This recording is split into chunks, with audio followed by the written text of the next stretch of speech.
Make me earn it.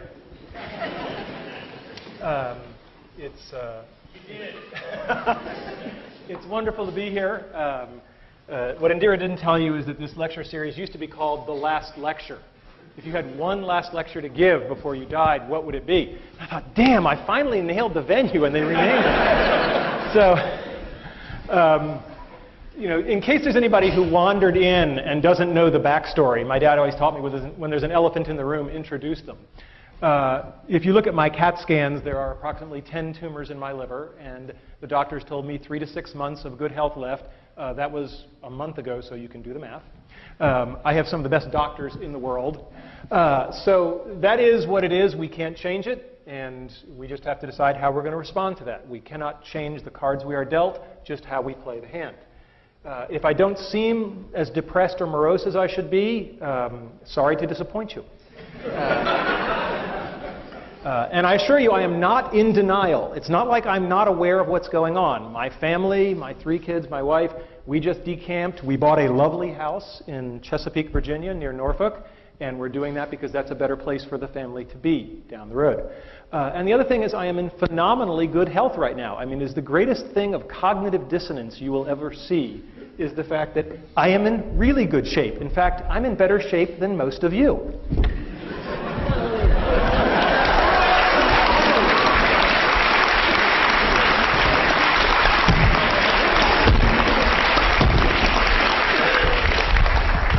So anybody who wants to cry or pity me can come down and do a few of those, and then you may pity me. All right, so what we're not talking about today, we're not talking about cancer, because I spent a lot of time talking about that, and I'm really not interested. If you have any herbal supplements or remedies, please stay away from me. And we're not going to talk about things that are even more important than achieving your childhood dreams. We're not going to talk about my wife, we're not talking about my kids, because I'm good, but I'm not good enough to talk about that without tearing up. So we're just going to take that off the table. That's much more important. And we're not going to talk about spirituality and religion, although I will tell you that I have experienced a deathbed conversion. I just bought a Macintosh.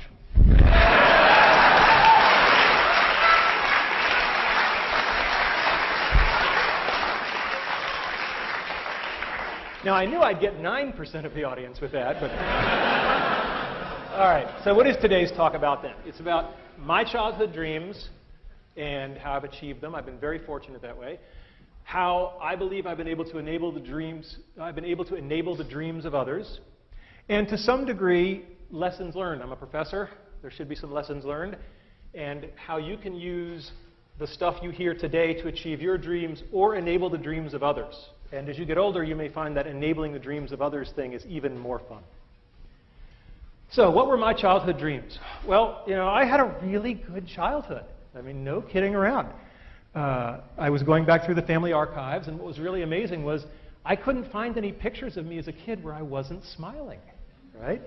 And that was just a very gratifying thing. There was our dog, right? Aw, thank you. And there I actually have a picture of me dreaming. Right? And I did a lot of that, There's a lot of wake ups, And it was an easy time to dream. I was born in 1960, right? When you're 8 or 9 years old and you look at the TV set and men are landing on the moon, anything is possible. And that's something we should not lose sight of, is that the inspiration and the permission to dream is huge. So what were my childhood dreams? You may not agree with this list, but I was there. Being in zero gravity, playing in the National Football League, authoring an article in the World Book Encyclopedia. I guess you can tell the nerds early. Being Captain Kirk. Anybody here have that childhood dream? Not at CMU, no. I wanted to become one of the guys who won the big stuffed animals in the amusement park, and I wanted to be an Imagineer with Disney. Right? These are not sorted in any particular order, although I think they do get harder, except for maybe the first one. Okay, so being in zero gravity. Now, it's important to have specific dreams. I did not dream of being an astronaut, because when I was a little kid, I wore glasses, and they told me, oh, astronauts can't have glasses. And I was like, I didn't really want the whole astronaut gig. I just wanted the floating. So, and as a child, prototype 0.0. But that didn't work so well.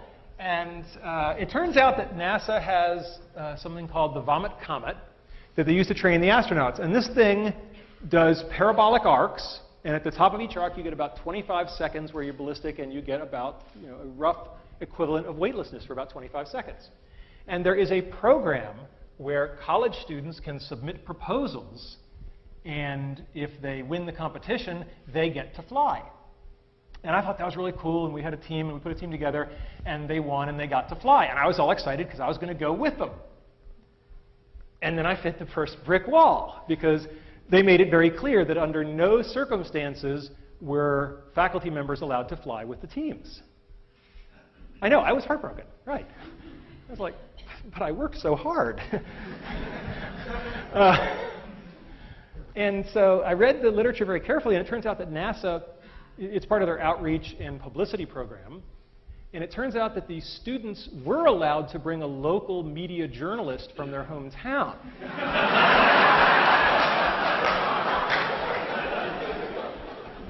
And Randy Pausch, web journalist.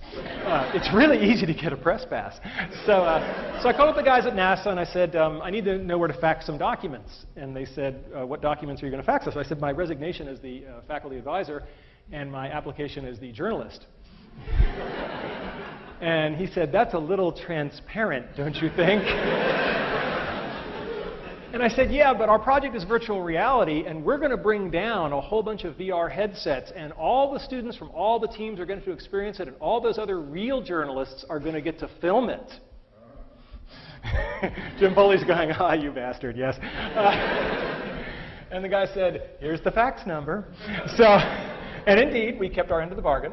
And that's one of the themes that you'll hear later on in the talk, is have something to bring to the table, right? Because that will make you more welcomed.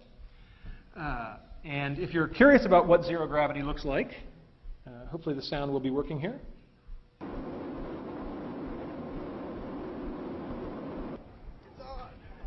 All right, go get him, Mozzie. This is fantastic. It's just amazing. It's nothing like I expected. We're having a great There I am. I don't think any of us have bad so far. This is awesome. You got one, Mozzie. That's good. You got a ball for you, Mons. You do pay the piper at the bottom. So, childhood dream number one? Check. All right, let's talk about football. My dream was to play in the National Football League. And most of you don't know that I actually no. No, I did not make it to the National Football League. But I probably got more from that dream and not accomplishing it than I got from any of the ones that I did accomplish. I had a coach. I signed up when I was 9 years old. I was the smallest kid in the league by far. And I had a coach, Jim Graham, who was 6'4". He had played linebacker at Penn State. He was just this hulk of a guy, and he was old school. Okay, I mean really old school. Like, he thought the forward pass was a trick play. And he showed up for practice the first day, and this big hulking guy, we were all scared to death of him, and he hadn't brought any footballs. How are we going to have practice without any footballs? And one of the other kids said, excuse me, Coach, but there's no football. And Coach Graham said, right, how many men are on a football field at a time? So he said, 11 on a team, 22. And Coach Graham said, all right, and how many people are touching the football at any given time? Well, one of them. And he said, right, so we're going to work on what those other 21 guys are doing. And that's a really good story because it's all about fundamentals. Fundamentals, fundamentals, fundamentals. You've got to get the fundamentals down because otherwise the fancy stuff isn't going to work. And the other Jim Graham story I have is there was one practice where he just rode me, all practice. Just, you're doing this wrong, go back and do it again, you owe me, you're doing push-ups after practice.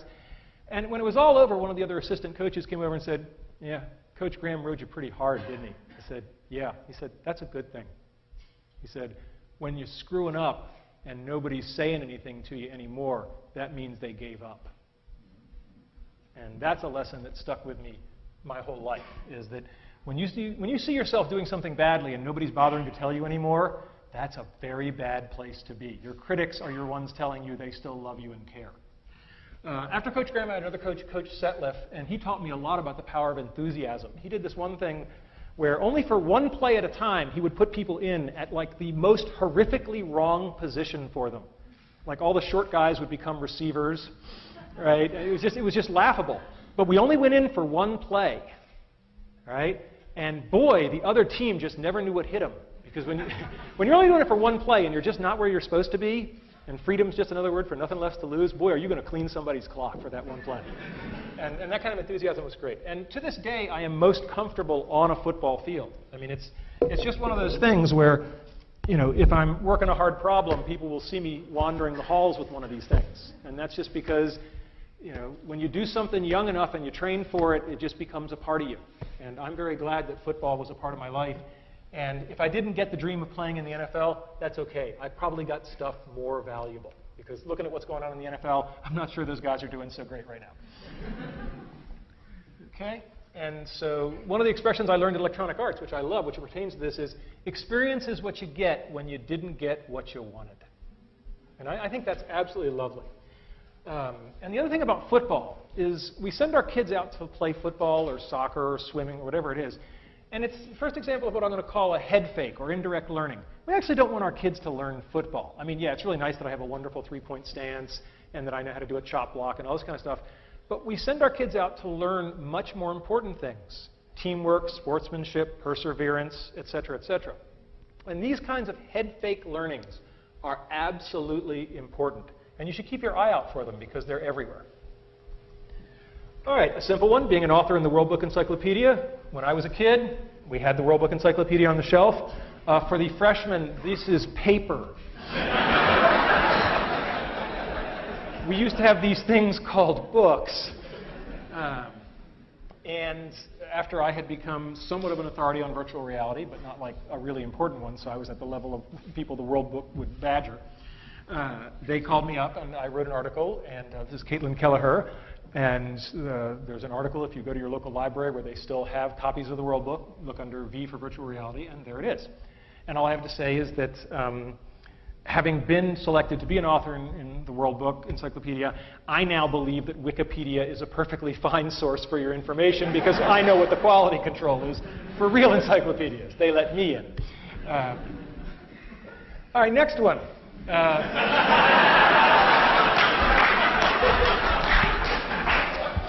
At a certain point, you just realize there's some things you're not going to do, so maybe you just want to stand close to the people. And I mean, my God, what a role model for young people. Right? I mean, just this is everything you want to be. And what I learned that carried me forward in leadership later is that, you know, he wasn't the smartest guy on the ship. I mean, Spock was pretty smart, and McCoy was the doctor, and Scotty was the engineer, and you sort of go, and what skill set did he have to get on this damn thing and run it? And, you know, clearly there's this skill set called leadership. And, you know, whether or not you like the series, there's no doubt that there was a lot to be learned about how to lead people by watching this guy in action. So, and he just had the coolest damn toys, right? I mean, my God, he, you know, I just thought it was fascinating as a kid that he had this thing, and he could, you know, talk to the ship with it.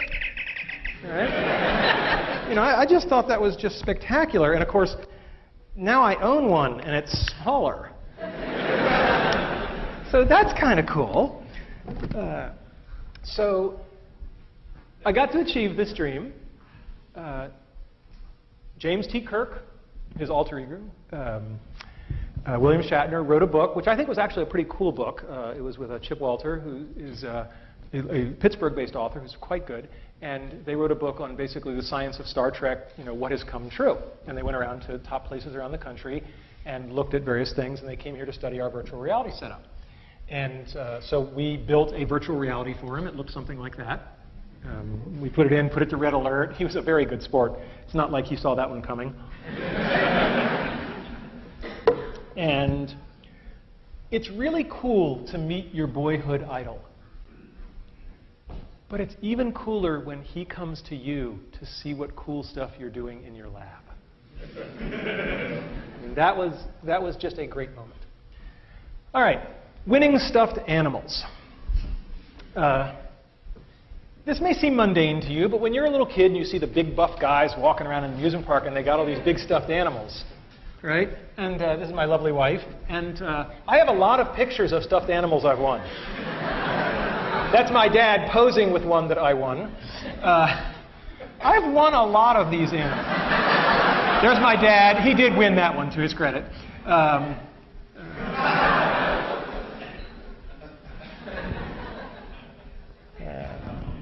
Right? And this was just a big part of my life and my family's life. But, you know, I can hear the cynics. You know, in this age of digitally manipulated things, maybe those bears really aren't in the picture with me. Or maybe I paid somebody $5 to take a picture in the theme park next to the bear. And I said, how in this age of cynicism can I convince people? And I said, I know. I can show them the bears. Bring them.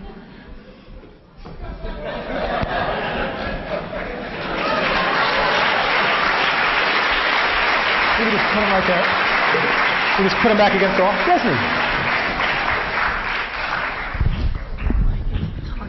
okay. Thanks, honey. So here's some bears. We didn't have quite enough room in the moving truck down to Chesapeake, and you know, anybody who'd like a little piece of me at the end of this, feel free to come up. First come, first serve. All right, my next one, being an Imagineer. This was the hard one. Believe me, getting to zero gravity is easier than becoming an Imagineer. When I was a kid, I was 8 years old, and our family took a trip cross-country to see Disneyland. And if you've ever seen the movie National Lampoon's Vacation, it was a lot like that. There's a quest. And these are real vintage photographs. And there I am in front of the castle, and there I am. And for those of you who are into foreshadowing, this is the Alice ride. And I just thought this was just the coolest environment I'd ever been in. And instead of saying, gee, I want to experience this, I said, I want to make stuff like this. And so I bided my time, and then I graduated with my PhD from Carnegie Mellon, thinking that meant me infinitely qualified to do anything. And I dashed off my letters of application to Walt Disney Imagineering, and they sent me some of the damn nicest go-to-hell letters I've ever gotten. I mean, it was just, we have carefully reviewed your application, and presently we do not have any positions available which require your particular qualifications. Now think about the fact that you're getting this from a place that's famous for guys who sweep the street, right? So that was a bit of a setback. But remember, the brick walls are there for a reason, right? The brick walls are not there to keep us out. The brick walls are there to give us a chance to show how badly we want something. Because the brick walls are there to stop the people who don't want it badly enough. They're there to stop the other people. All right, fast forward to 1991. We did a system back at the University of Virginia called Virtual Reality on $5 a day. Just one of those unbelievable, spectacular things. I was so scared back in those days as a junior academic. Jim Foley's here, and I just love to tell this story. He knew my undergraduate advisor, Andy Van Dam, and I'm at my first conference, and I'm just scared to death. And this icon in the user interface community walks up to me and just out of nowhere just gives me this huge bear hug, and he says, "That was from Andy." And that was when I thought, okay, maybe I can make it, all right? You know, maybe I do belong.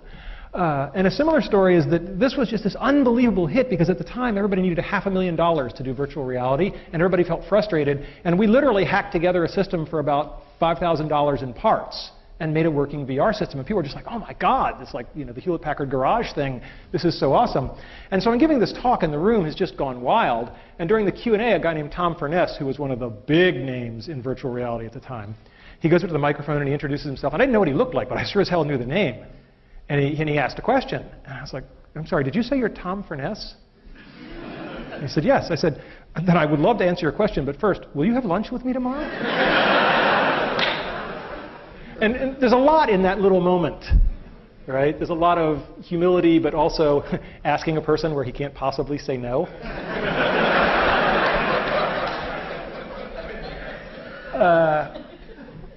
And so Imagineering a couple of years later, was working on a virtual reality project. This was top secret. They were denying the existence of a virtual reality attraction after the time that the publicity department was running the TV commercials. Okay, so Imagineering really had nailed this one tight. And it was the Aladdin attraction where you would fly a magic carpet. And the head-mounted display, sometimes known as Gator Vision. And so I had an in. As soon as the project had just, they started running the TV commercials.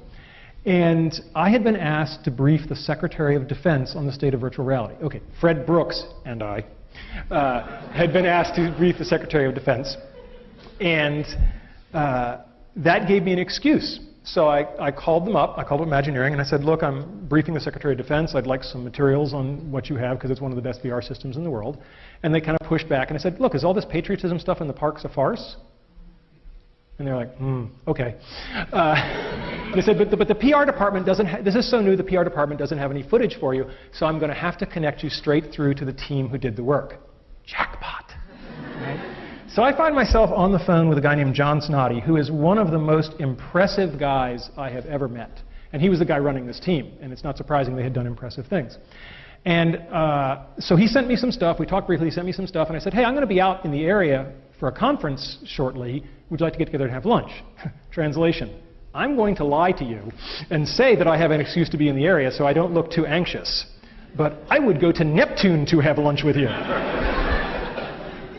And so John said, sure. And I spent something like 80 hours talking with all the VR experts in the world, saying, if you had access to this one unbelievable project, what would you ask? And then I compiled all of that, and I had to memorize it, which anybody who knows me knows that I have no memory at all, because I couldn't go in looking like a dweeb with, hi, question 72, right? So I went in, and this was like a 2-hour lunch, and John must have thought he was talking to, some phenomenal person, because all I was doing was channeling Fred Brooks and Ivan Sutherland and Andy Van Damme and people like that, and Henry Fuchs. So it's pretty easy to be smart when you're parroting smart people. And at the end of the lunch with John, I sort of, as we say in the business, made the ask. And I said, I have a sabbatical coming up. And he said, what's that? The beginnings of the culture clash. And so I talked to him about the possibility of coming there and working with him. And he said, well, that's really good, except, you're in the business of telling people stuff, and we're in the business of keeping secrets. Right? And then what made John Snoddy was he said, but we'll work it out. Right? Which I really loved. The other thing that I learned from John Snoddy, I could do easily an hour-long talk just on what have I learned from John Snoddy. One of the things he told me was that wait long enough and people will surprise and impress you. He said, when you're pissed off at somebody and you're angry at them, you just haven't given them enough time. Just give them a little more time, and they'll almost always impress you. And that really stuck with me. I think he's absolutely right on that one. To make a long story short, we negotiated a legal contract. It was going to be the first, some people referred to it as the first and last paper ever published by Imagineering. But the deal was I go, I provide my own funding, I go for 6 months, I work with a project, we publish a paper. And then we meet our villain. I can't be all sweetness and light because I have no credibility. Somebody's head's going to go on a stick. Turns out that the person who gets his head on the stick is a dean back at the University of Virginia. His name is not important. Let's call him Dean Wormer.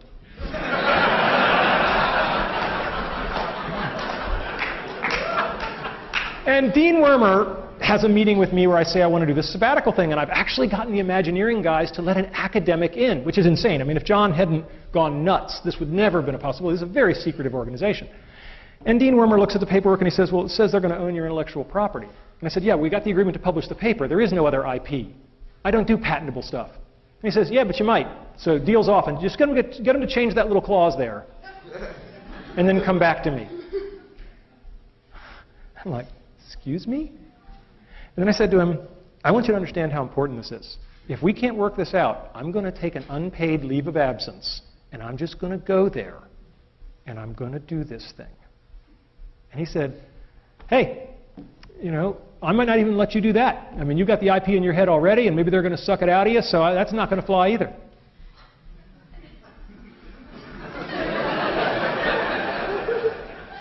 It's very important to know when you're in a pissing match. And it's very important to get out of it as quickly as possible. So I said to him, well, let's back off on this. Do we think this is a good idea at all? He said, I have no idea if this is a good idea. I was like, okay, well, we've got common ground there. Then I said, well, is this really your call? Isn't this the call of the Dean of Sponsored Research, if it's an IP issue? And he said, yeah, that's true. I said, so if he's happy, you're happy? Yeah, then I'd be fine. Like Wile E. Coyote, a little. And I find myself in Gene Block's office, who's the most fantastic man in the world. And I start talking to Gene Block, and I say, let's start at the high level, since I don't want to have to back out again. So let's start at the high level. Do you think this is a good idea? He said, well, if you're asking me if it's a good idea, I don't have very much information. All I know is that one of my star faculty members is in my office, and he's really excited, so tell me more. Here's a lesson for everybody in administration. They both said the same thing. But think about how they said it. Right? I don't know.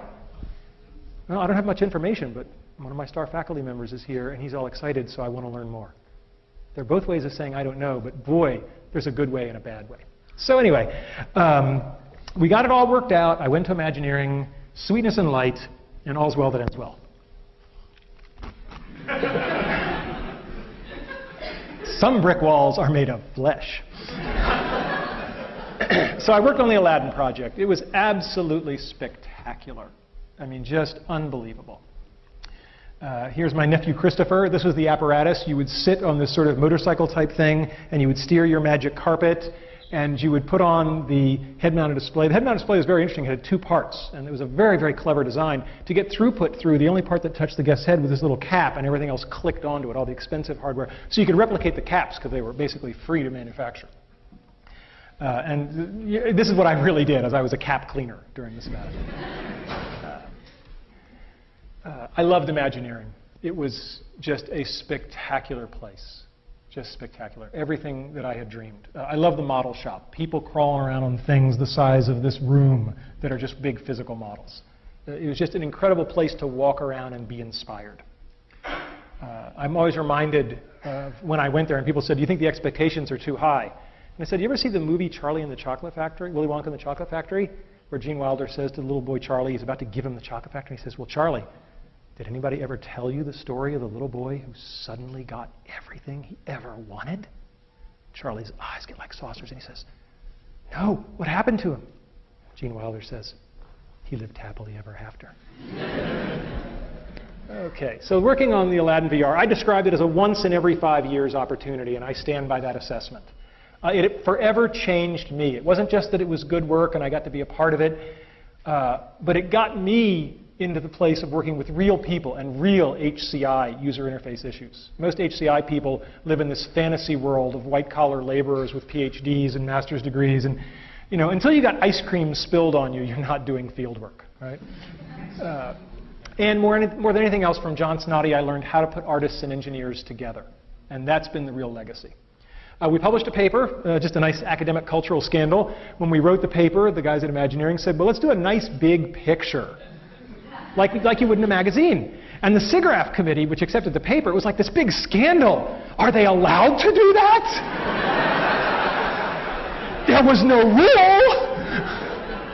So we published the paper, and amazingly, since then, there's a tradition of SIGGRAPH papers having color figures on the first page. So I've changed the world in a small way. And then at the end of my 6 months, they came to me and they said, you want to do it for real? You can stay.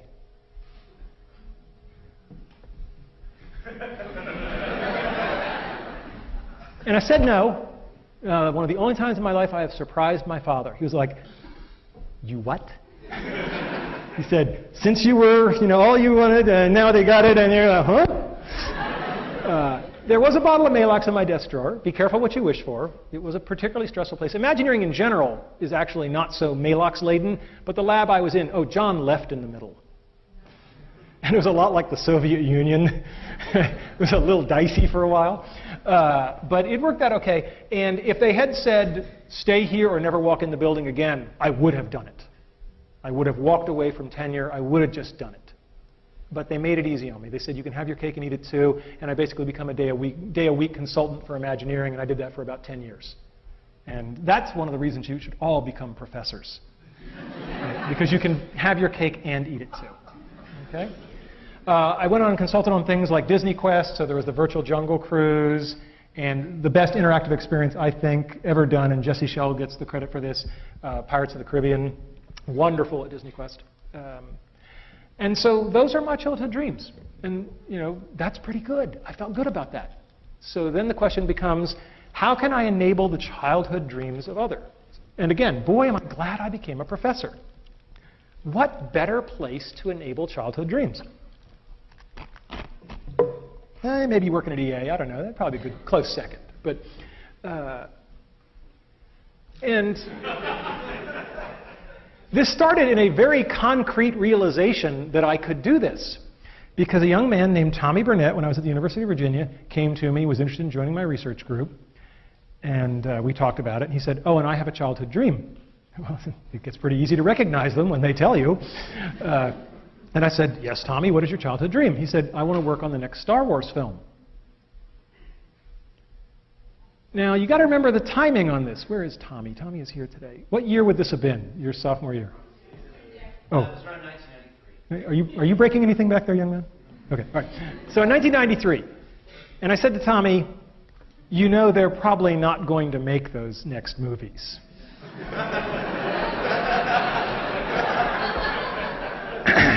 And he said, no, they are.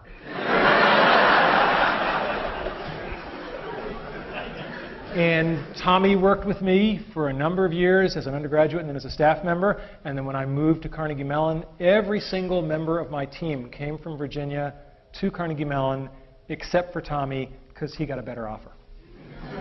And he did indeed work on all 3 of those films. And then I said, well, that's nice, but one at a time is kind of inefficient. And people who know me know that I'm an efficiency freak. So I said, can I do this in mass? Can I get people turned in such a way that they can be turned on to their childhood dreams? And I created a course. I came to Carnegie Mellon and I created a course called Building Virtual Worlds. It's a very simple course. How many people have ever been to any of the shows? Okay, so some of you have an idea. For those of you who don't, the course is very simple. There are 50 students drawn from all the different departments of the university.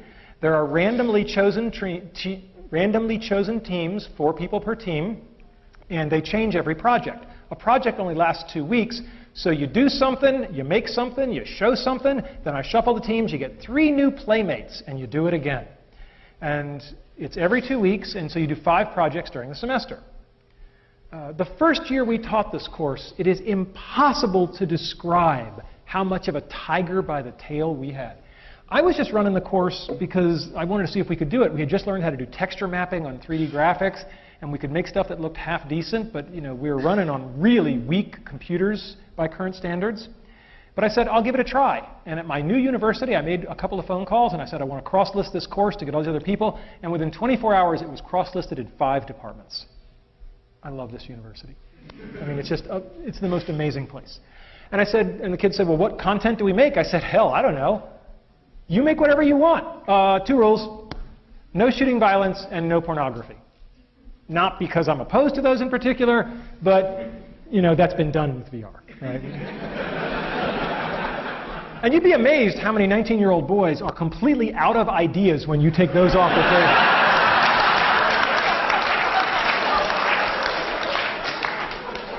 Anyway, so I taught the course. The first assignment, I gave it to them. They came back in 2 weeks, and they just blew me away. I mean, the work was so beyond, literally, my imagination. Because I'd copied the process from Imagineering's VR lab, but I had no idea what they could or couldn't do with it as undergraduates and how, because their tools were weaker. And they came back in the first assignment, and they did something that was so spectacular that I literally did 10 years as a professor, and I had no idea what to do next. So I called up my mentor. I called up Andy Van Dam. And I said, Andy, I just gave a 2-week assignment, and they came back and did stuff that if I'd given them a whole semester, I would have given them all A's. Sensei, what do I do? And Andy thought for a minute, and he said, you go back into class tomorrow, and you look them in the eye, and you say, guys, that was pretty good, but I know you can do better.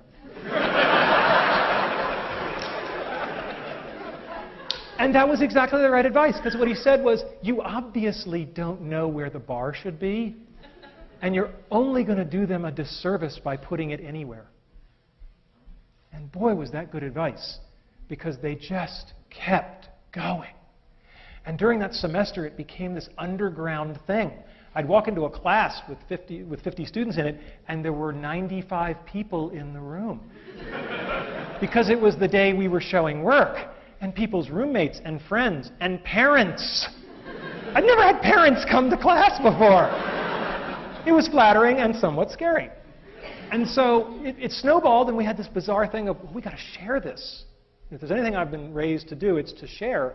And I said, we got to show this at the end of the semester. We got to have a big show. And we booked this room, Economy. I have a lot of good memories in this room.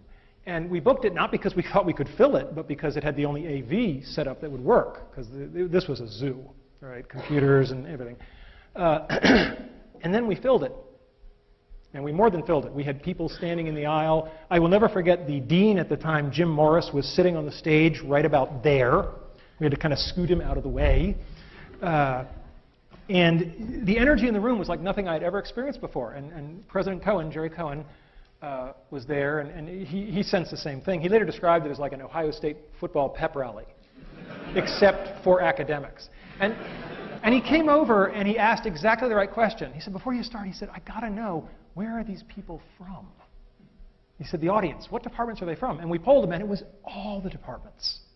And I felt very good, because I had just come to campus, he had just come to campus, and my new boss had seen in a very corporal way that this is the university that puts everybody together. And that made me feel just tremendous. So we did this campus-wide exhibition. People perform down here. They're in costume. And we project just like this, and you can see what's going on. You can see what they're seeing in the head mount. There's a lot of big props. So there's a guy whitewater rafting. This is Ben and E.T. And yes, I did tell them if they didn't do the shot of the kids biking across the moon, I would fail him. That is a true story. And I thought I'd show you just... So I thought I'd show you just one world. And if we can get the lights down, if that's at all possible. No. Okay, that means no. All right. All right, we'll just do our best then. Oh, hello there. I'm lonely. Make me a world.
Now they're going to turn this on its head. Watch closely. The world doesn't want to go on to the next thing in the show. So she's ready to move on, and it's not.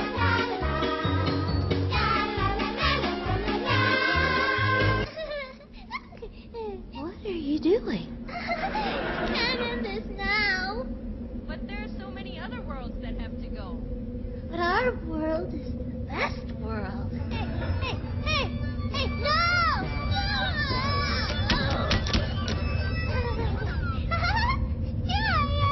We're gonna shut you down. Control Alt Delete. Not Control Alt Delete.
It was an unusual course.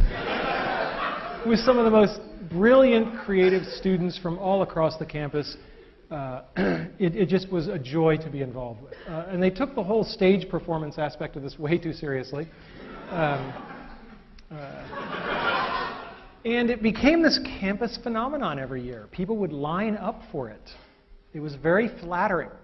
And it gave kids a sense of excitement of putting on a show for people who were then excited about it. And I think that that's one of the best things you can give somebody, the chance to show them what it feels like to make other people get excited and happy. I mean, that's a tremendous gift.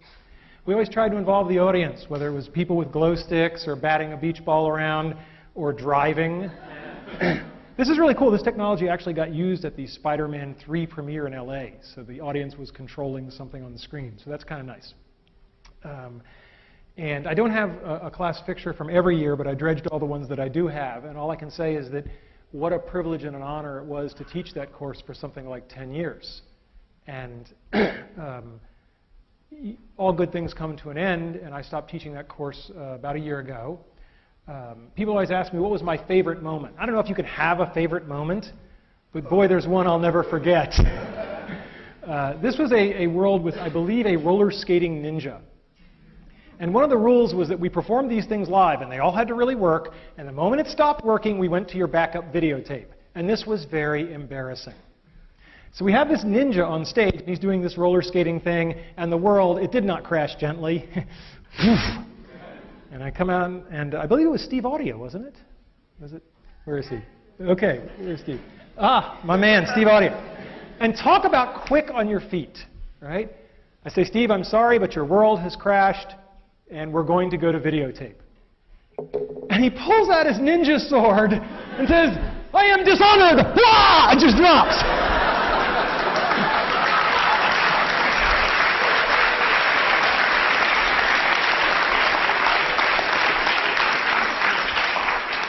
And so I think it's very telling that my favorite moment in 10 years of this high technology course was a brilliant ad lib. And then when the videotape is done and the lights come up, he's lying there lifeless and his teammates drag him off. It was really a fantastic moment. And the course was all about bonding. People used to say, well, you know, what's going to make for a good world? I said, I can't tell you beforehand, but right before they present it, I can tell you if the world's good just by the body language. If they're standing close to each other, the world is good. All right? And BBW was a pioneering course, and I won't bore you with all the details, but it wasn't easy to do. And I was given this when I stepped down from the ETC, and I think it's emblematic. If you're going to do anything that's pioneering, you will get those arrows in the back, and you just have to put up with it. I mean, everything that could go wrong did go wrong, but at the end of the day, a whole lot of people had a whole lot of fun. When you've had something for 10 years that you hold so precious, it's the toughest thing in the world to hand it over. And the only advice I can give you is find somebody better than you to hand it to. And that's what I did. There was this kid at the VR studio way back when. And you didn't have to spend very long in Jesse Schell's orbit to go, the force is strong in this one. And one of my two greatest accomplishments, I think, for Carnegie Mellon were that I got Jessica Hodgins and Jesse Schell to come here and join our faculty. And I was thrilled when I could hand this over to Jesse. And to no one's surprise, he has really taken it up to the next notch. And you know, the course is in more than good hands, it's in better hands. But it was just one course. And then we really took it up a notch. And we created what I would call the Dream Fulfillment Factory. Don Marinelli and I got together, and with the university's blessing and encouragement, we made this thing out of whole cloth that was absolutely insane, should never have been tried. All the sane universities didn't go near this kind of stuff, creating a tremendous opportunistic void. So the Entertainment Technology Center was all about artists and technologists working in small teams to make things. It was a 2-year professional master's degree. And Don and I were two kindred spirits. We're very different. Anybody who knows us knows that we're very different people. And we like to do things in a new way. And the truth of the matter is that we're both a little uncomfortable in academia. I used to say that I'm uncomfortable as an academic because I come from a long line of people who actually worked for a living. So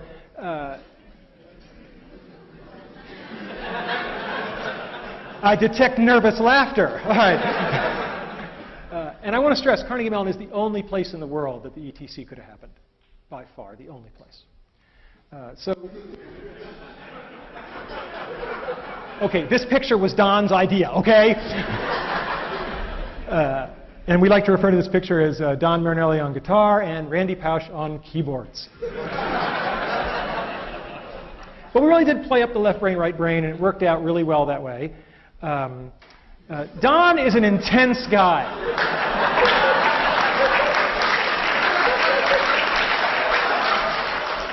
And Don and I shared an office.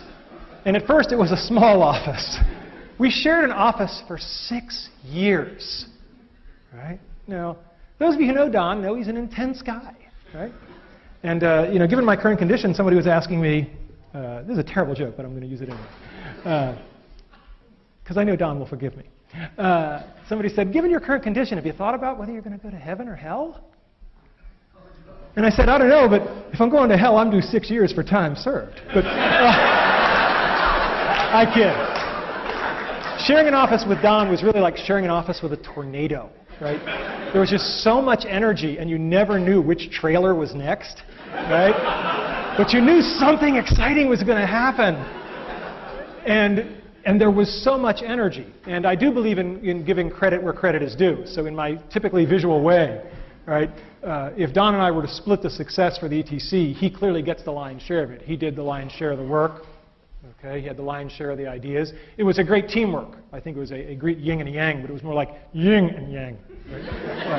And he deserves that credit, and I give it to him because the ETC is a wonderful place. And he's now running it, and he's taking it global. We'll talk about that in a second. Describing the ETC is really hard, and I finally found a metaphor.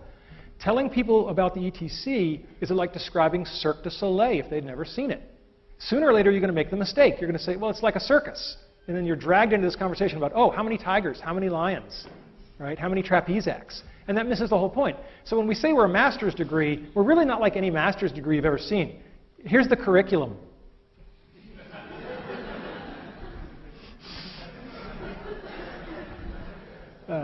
The curriculum ended up looking like this. All I want to do is visually communicate to you that you do 5 projects in building virtual worlds, then you do 3 more.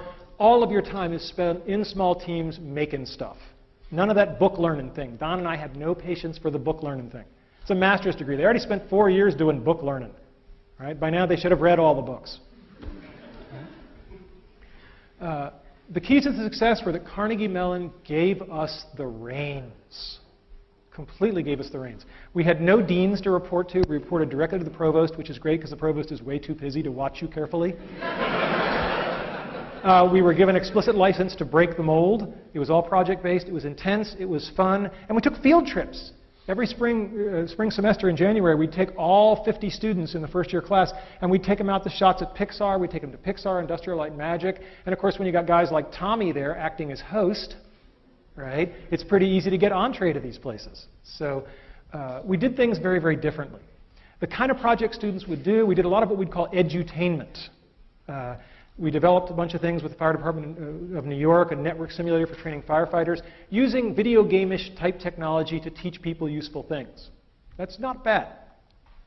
Companies did this strange thing. They put in writing, we promise to hire your students. I've got the EA and Activision ones here. I think there are now, how many? 5? I was going to say, Drew knows, I bet. So there are 5 written agreements. I don't know of any other school that has this kind of written agreement with any company. And so that's a real statement. And these are multiple-year things. So they're agreeing to hire people for summer internships that we have not admitted yet. That's a pretty strong statement about the quality of the program. And Don, as I said, he's crazy. And I mean that in a wonderful, complimentary way. He's doing these things where I'm like, oh my God. He's not here tonight because he's in Singapore, because there's going to be an ETC campus in Singapore. There's already one in Australia, and there's going to be one in Korea. So this is becoming a global phenomenon. So I think this really speaks volumes about all the other universities. It's really true that Carnegie Mellon is the only university that can do this. We just have to do it all over the world now. Right? One of the big success about the ETC is teaching people about focus. Oh, now I hear the nervous laughter from the students. I had forgotten the delayed shock therapy effect of these bar charts. When you're taking Building Virtual Worlds, every 2 weeks we get peer feedback. We put that all into a big spreadsheet, and at the end of the semester, you had 3 teammates per project, 5 projects. That's 15 data points. That's statistically valid. And you get a bar chart telling you on a ranking of how easy you are to work with where you stack up against your peers. Boy, that's hard feedback to ignore. Some still managed, but... But for the most part, people looked at that and went, wow, I gotta pick it up a notch. I better start thinking about what I'm saying to people in these meetings. And that is the best gift an educator can give, is to get somebody to become self-reflective. So the ETC was wonderful, but even the ETC, and even as Don scales it around the globe, it's still very labor intensive.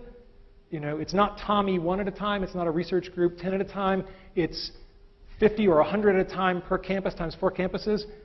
But I wanted something infinitely scalable, right?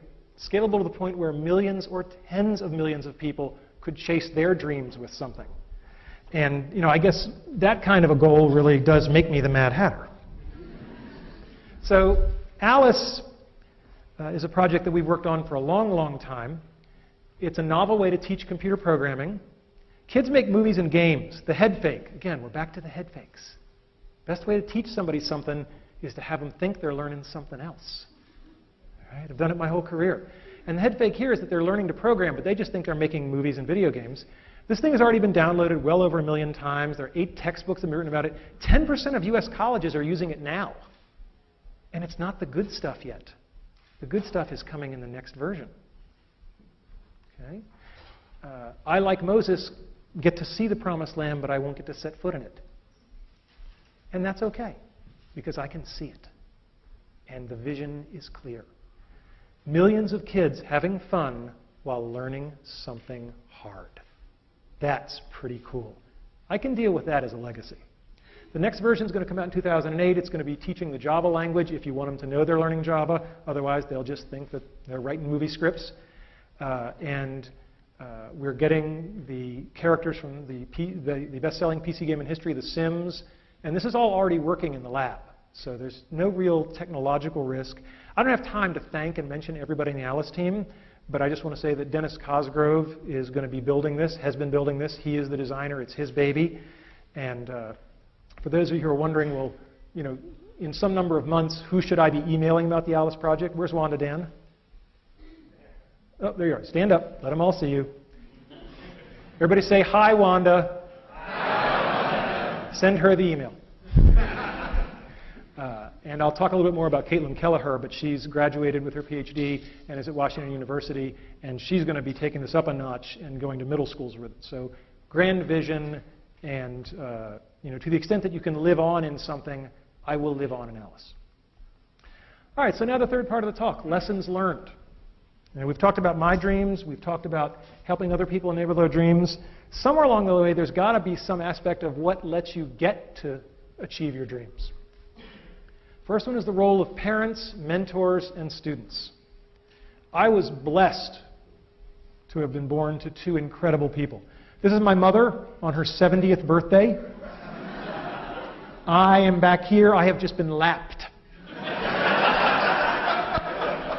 This is my dad riding a roller coaster on his 80th birthday. And he points out that, you know, he's not only brave, he's talented because he did win that big bear the same day. My dad was so full of life. Anything with him was an adventure. I don't know what's in that bag, but I know it's cool. My dad dressed up as Santa Claus, but he also did very, very significant things to help lots of people. This is a dormitory in Thailand that my mom and dad underwrote, and every year about 30 students get to go to school who wouldn't have otherwise. This is something my wife and I have also been involved in heavily. And these are the kind of things that I think everybody ought to be doing, helping others. But the best story I have about my dad is, unfortunately, my dad passed away a little over a year ago. And when we were going through his things, he had fought in World War II in the Battle of the Bulge. And when we were going through his things, we found out he had been awarded the Bronze Star for Valor. My mom didn't know it. In 50 years of marriage, it had just never come up. My mom. Mothers are people who love you even when you pull their hair. I have two great mom stories. When I was here studying to get my PhD and I was taking something called the theory qualifier, which I can definitively say is the second worst thing in my life after chemotherapy. And I was complaining to my mother about how hard this test was and how awful it was. And she just leaned over and she patted me on the arm and she said, "We know how you feel, honey. And remember, when your father was your age, he was fighting the Germans."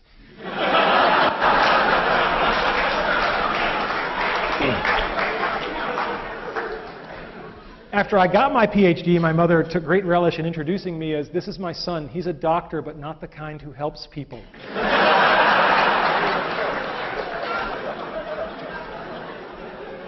These slides are a little bit dark, but when I was in high school, I decided to paint my bedroom.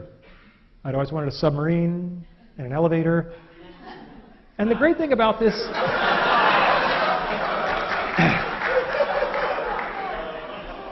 What can I say?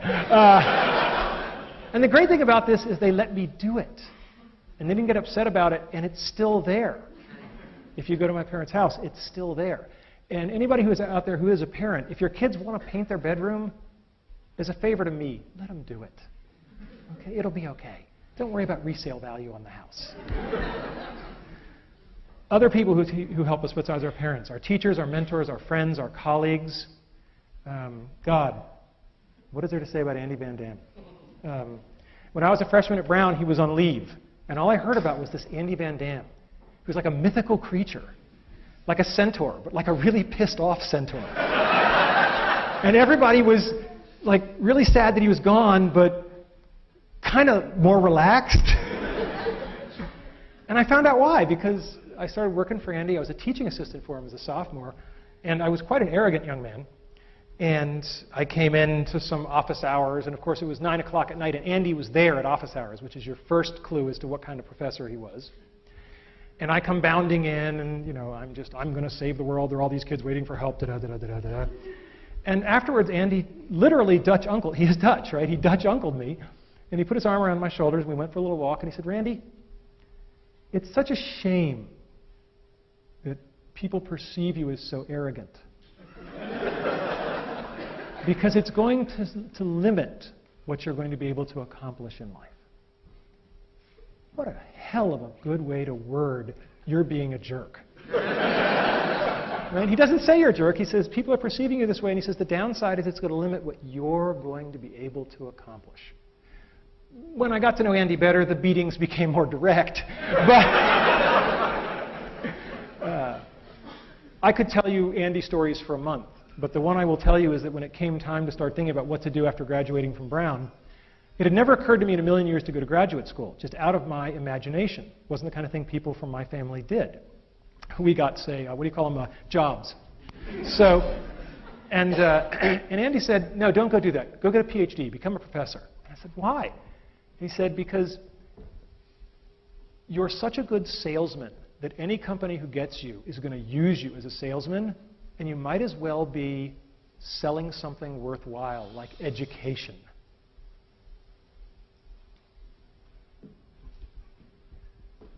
Thanks. Andy was my first boss, so to speak. I was lucky enough to have a lot of bosses. That red circle was way off. Al's over here. I don't know what the hell happened there. He's probably watching this on the webcast going, "My God, he's targeting, and he still can't aim." All right. I don't want to say much about the great bosses I've had, except that they were great. And I know a lot of people in the world have had bad bosses, and I haven't had to endure that experience, and I'm very grateful to all of the people that I ever had to report to. They've just been incredible. But it's not just our bosses. We learn from our students. I think the best head fake of all time comes from Dr. Caitlin Keller, who just finished up here and is starting at Washington University. And she looked at Alice when it was an easier way to learn to program, and she said, "Yeah, but why is that fun?" I was like, "Well, because I'm a compulsive male, like to make the little toy soldiers move around by my command, and that's fun. She was like, and she was the one who said, no, we'll just approach it all as a storytelling activity. And she's done wonderful work showing that, particularly with middle school girls, if you present it as a storytelling activity, they're perfectly willing to learn how to write computer software. So all-time best head fake award goes to Caitlin Kelleher's dissertation. President Cohen, when I told him I was going to do this talk, he said, please tell them about having fun, because that's what I remember you for. And I said, I can do that, but it's kind of like a fish talking about the importance of water. I mean, I don't know how to not have fun, right? I'm dying and I'm having fun. And I'm going to keep having fun every day I have left, because there's no other way to play it, right? So my next piece of advice is, you just have to decide if you're a Tigger or you're an Eeyore. I think I'm clear where I stand on the great Tigger-Eeyore debate. Never lose the childlike wonder. It's just too important. It's what drives us. Help others. Denny Prophet knows more about helping other people. He's forgotten more than I'll ever know. He's taught me by example how to run a group, how to care about people. M.K. Haley, I have a theory that people who come from large families are better people because they've just had to learn how to get along. M.K. Haley comes from a family with 20 kids. Yeah, unbelievable. And she always says it's kind of fun to do the impossible. When I first got to Imagineering, she was one of the people who dressed me down. And she said, I understand you've joined the Aladdin Project. What can you do? And I said, well, I'm a tenured professor of computer science. And she said, well, that's very nice, Professor Boy, but that's not what I asked. I said, what can you do?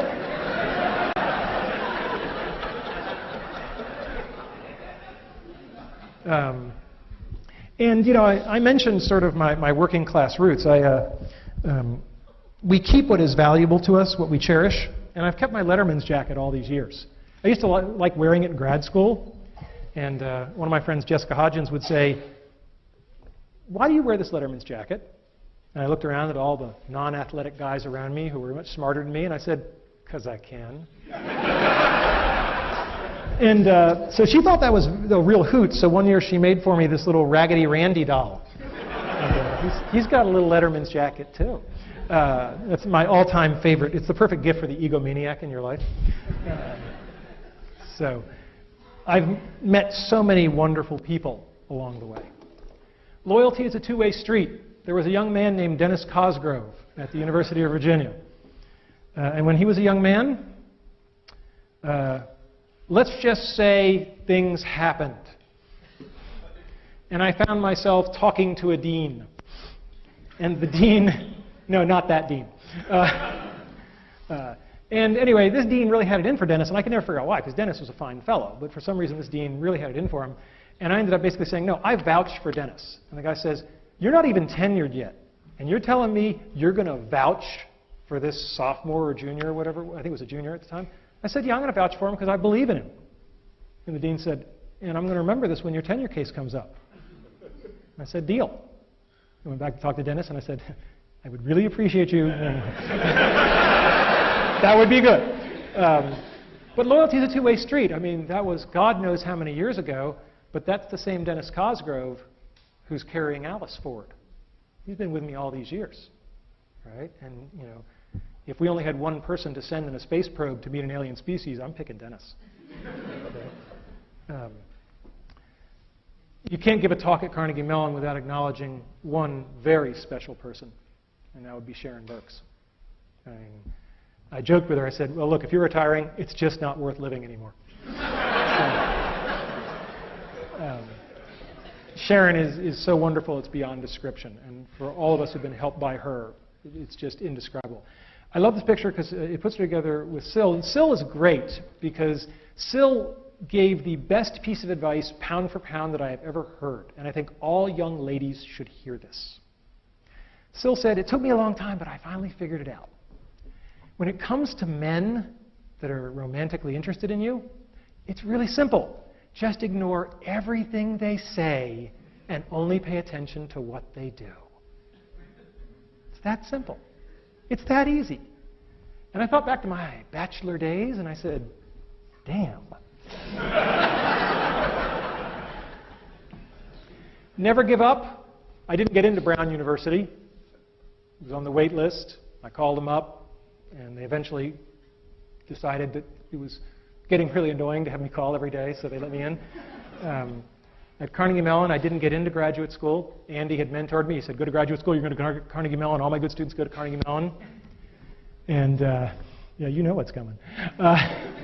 And so he said, you're going to go to Carnegie Mellon, no problem. What he had kind of forgotten was that the difficulty of getting into the top PhD program in the country had really gone up. And he also didn't know I was going to tank my GREs, because he believed in me, which, based on my board scores, was a really stupid idea. And so I didn't get into Carnegie Mellon. No one knows this till today. I'm telling the story. I was declined admission to Carnegie Mellon. And I was a bit of an obnoxious little kid. I went into Andy's office, and I dropped the rejection letter on his desk. And I said, I just want you to know what your letter of recommendation goes for at Carnegie Mellon.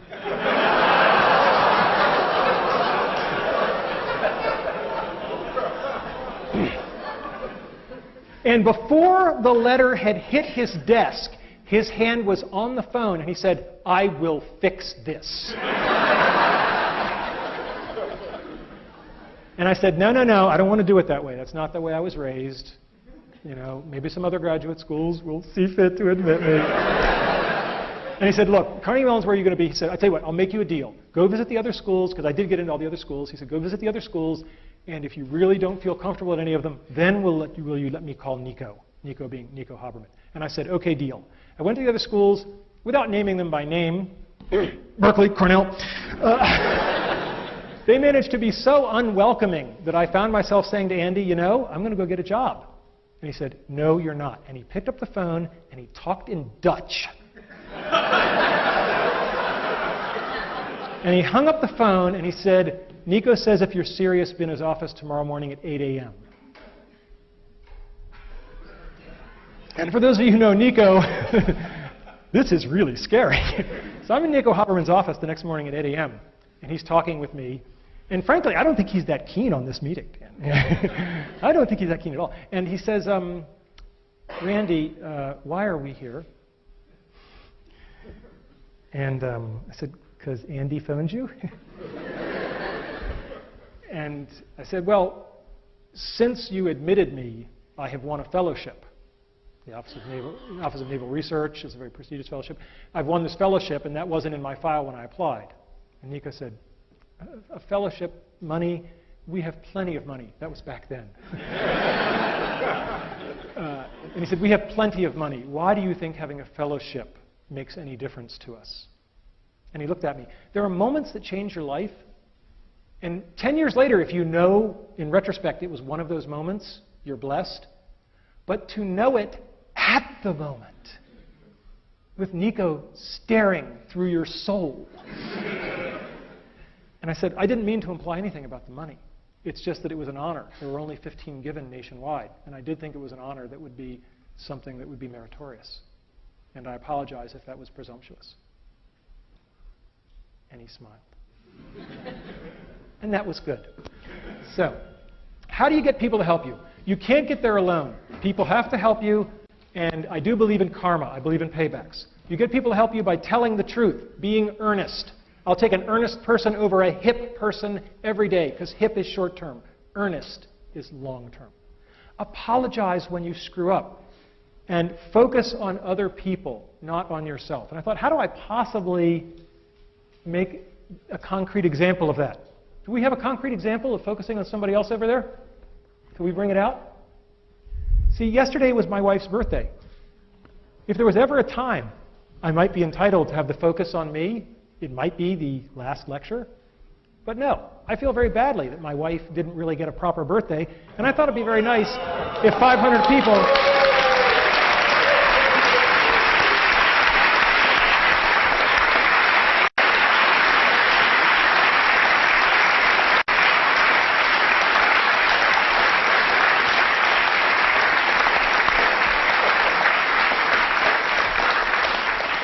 Happy birthday to you. Her name is Jay. Happy birthday to you. Happy birthday, dear Jay. Happy birthday to you.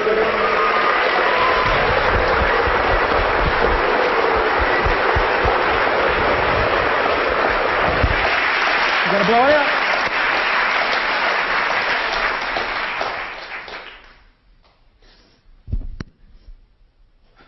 All right.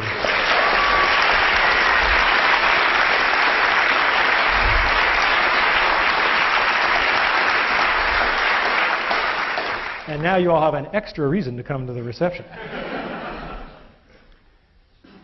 Remember, brick walls let us show our dedication. They are there to separate us from the people who don't really want to achieve their childhood dreams. Don't bail. The best of the gold is at the bottom of barrels of crap.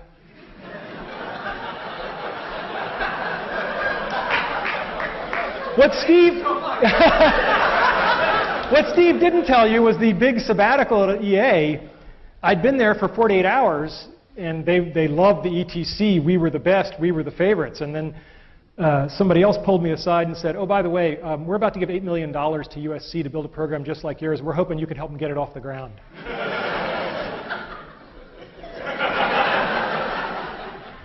And then Steve came along and they said, what? Oh, God. And to quote a famous man, I will fix this. And he did. Steve has been an incredible partner, and we have a great relationship, personal and professional, and he has certainly been point man on getting a gaming asset to help teach millions of kids, and that's just incredible. But it certainly would have been reasonable for me to leave 48 hours into that sabbatical, but it wouldn't have been the right thing to do. And when you do the right thing, good stuff has a way of happening. Get a feedback loop and listen to it. Your feedback loop can be this dorky spreadsheet thing I did, or it can just be one great man who tells you what you need to hear. The hard part is the listening to it. Anybody can get chewed out. Right? It's the rare person who says, oh my God, you're right, as opposed to, no, wait, the real reason is, right? We've all heard that. When people give you feedback, cherish it and use it. Show gratitude. When I got tenure, I took all of my research team down to Disney World for a week. And one of the other professors at Virginia said, how can you do that? I said, these people just busted their ass and got me the best job in the world for life. How could I not do that? Right? Don't complain, just work harder. Right? It's a picture of Jackie Robinson. It was in his contract not to complain, even when the fans spit on him. Right? Be good at something. It makes you valuable. Work hard. I got tenure a year early, as Steve mentioned. Junior faculty members used to say to me, wow, you got tenure early. What's your secret? I said, it's pretty simple. Call me any Friday night in my office at 10 o'clock and I'll tell you. Find the best in everybody. One of the things that John Snoddy, as I said, told me is that you might have to wait a long time, sometimes years, but people will show you their good side. Just keep waiting, no matter how long it takes. No one is all evil. Everybody has a good side. Just keep waiting. It will come out. And be prepared. Luck is truly where preparation meets opportunity. So today's talk was about my childhood dreams, enabling the dreams of others, and some lessons learned. But did you figure out the head fake? It's not about how to achieve your dreams. It's about how to lead your life. If you lead your life the right way, the karma will take care of itself. The dreams will come to you. Have you figured out the second head fake? Talk's not for you. It's for my kids. Thank you all. Good night.